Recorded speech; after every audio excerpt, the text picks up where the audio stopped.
Kaayusan lamang mga kasama, katahimikan, magandang araw sa inyong lahat. Bago natin simulan ng halalan, tiyakin muna natin kung anong uri ng pamahalaan ang ating itataguyod. Republika ba o monarkiya? Ang titik ka sa bandila ng katipunan sa simulat sa pool ay nangangahulugan ng kalayaan. Maraming salamat sa iyong panukala, Mahal na Supremo. Pero ang bawat uri ng pamahalaan, republika man o monarkiya ay maaring maging malaya. Kakalaruhin ko, ang dapat nating itaguyod ay isang republika.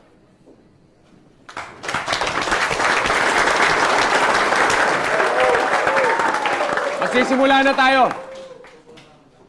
Maghahalal tayo ng mga opisyales para mamuno sa pamahalaang panghimagsikan. Hilingin ko lamang sa inyo na naway tanggapin ninyo ng masugid at igalang ang sino mang mahahalal na pinuno sa pamahalaang ito. Magsisimula tayong mamili ng isang pangulo. Sandali lamang. Hindi ba't napagkasunduan na natin na ang Supremo ang siyang ating gagawing Pangulo?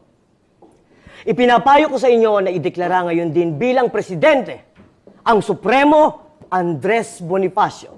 At pagkatapos na isa ka na lamang tayong magnominado ng Vice Presidente. Ang napag-usapan natin ay gawing formal at opisyal ang paghalal sa Supremo. Kinakailangan natin ng formal na halalan. May katwiran si Ginoong Terona. Kailangan nating mamili ng mga nominado. Kung gayon, inonominado ko si Supremo Andres Bonifacio para sa pagka-presidente. Inonominado ko si Ginoong Mariano Trias. Ninonomin ako si Ginoong Emilio Aguinaldo sa pagka-presidente.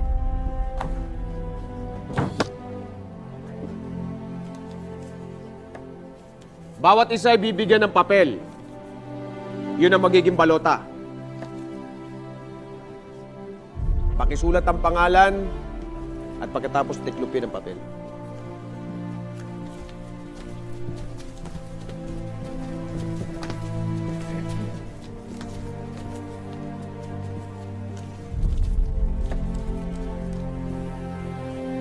Aguinaldo.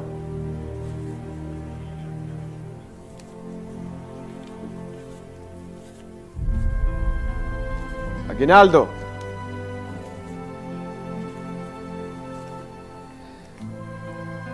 Bonifacio. Trias. Aguinaldo. Bonifacio. Aguinaldo.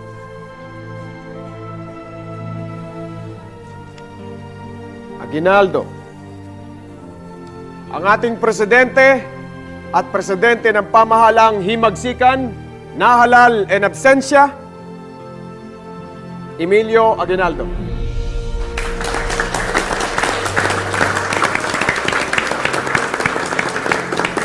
Huwag naman itong sasayangin ng mga bala! Tutok ang mga kanyon sa mga kalaban! Fuego!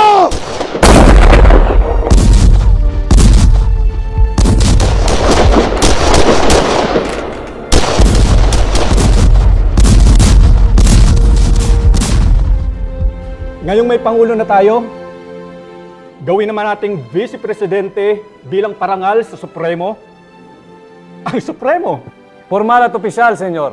Formal at opisyal. Kung gayon, inonominado ko si Supremo Andres Bonifacio para sa pagka-Vice Presidente. Nais kong inomina ang aking butihing ama, walang iba kundi si Ginoong Mariano Alvarez.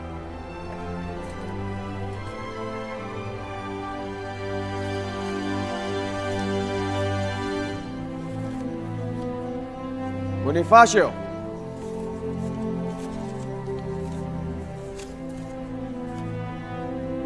Bonifacio. Trias. Alvarez. Trias. De las Alas. Trias. Mga Ginoo, ang ating Vice Presidente ay si Mariano Trias.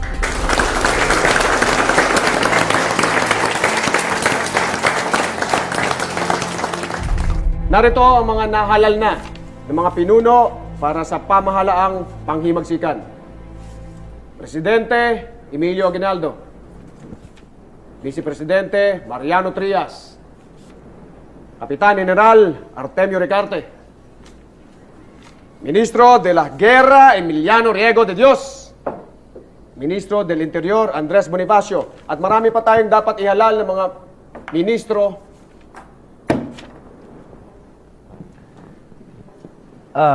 Hindi ko po nais na manginsulto. Pero ang mahalaga, sa Ministro ng Interior ay may mataas na pinag-aralan at eksperto sa batas. Hindi po ba na hindi naman karapat-dapat si Don Andres Bonifacio dahil inaamin naman niya na siya ay walang mataas na pinag-aralan? Bakit hindi natin piliin si Jose del Rosario na siyang tunay na mambabatas? Sandali lang.